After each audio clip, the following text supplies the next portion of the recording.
Welcome to the beautiful medieval city of Ávila, Spain. I'm Joshua Hanlon, and today we're taking a look at the incredible preserved wall around the city of Ávila. This wall dates back to the medieval time period, but there's been a settlement here dating back to the ancient Roman Empire. This section of Spain got caught in the middle between the Christian and Moorish Muslim empires that battled over Spain in what's known as the Reconquista for nearly 800 years. This particular city was conquered by Alfonso VI in 1085, and then the walls that you see behind me here were built over the next 100 years in the 12th century. This wall is 1.5 miles long, it has 87 towers and 9 gates. As you walk this wall, there are many of the towers that you can walk up into, and you get a fantastic view not only into the city itself, but then out into the surrounding countryside as well, because only a small portion of the older city is actually within the walls. Much of the more modern city is built outside of the walls today. One of the biggest parts of the city is the cathedral. This serves not only as a beautiful place of worship, but also as one part of the walls as well. Probably my favorite part of the whole walled city is the cathedral section, one of the large entrance gates next to that.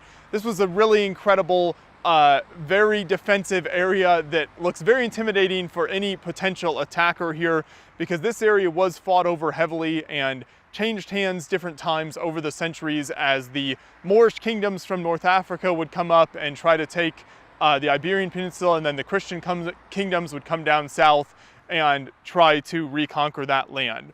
Eventually, the Christian kingdoms did win out in the Reconquista, and this town, ever since then, has preserved the medieval walls from that era.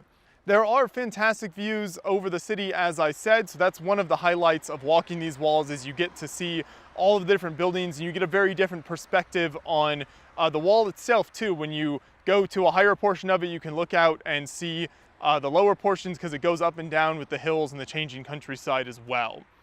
This town is 1.5 hours outside of Madrid, so if you're flying into Madrid like many people do when they visit Spain, then it only takes 1.5 hour train ride to get out here. It costs 20 euros per person round trip. That is well worth it to be able to come out and see this incredibly well preserved medieval wall and town here in Spain.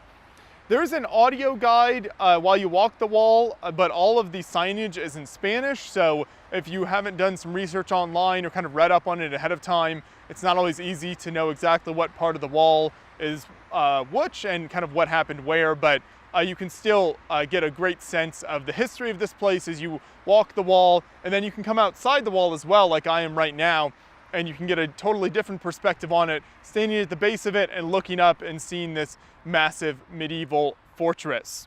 It does cost 5 euros to enter the wall as well, but again, well worth it to be able to walk this whole section. You can't walk the entire 1.5 miles, but you can walk quite a large portion of it, and it's still very, very impressive as you go up in the towers and walk the entire wall. So definitely make sure to make this a day trip if you're in the Madrid area. I'd also highly recommend the city of Segovia as well. So that's another fantastic day trip from Madrid that has some really beautifully preserved ancient Roman and medieval era buildings as well. So make sure to check that out and enjoy your time exploring Spain. Thanks for watching.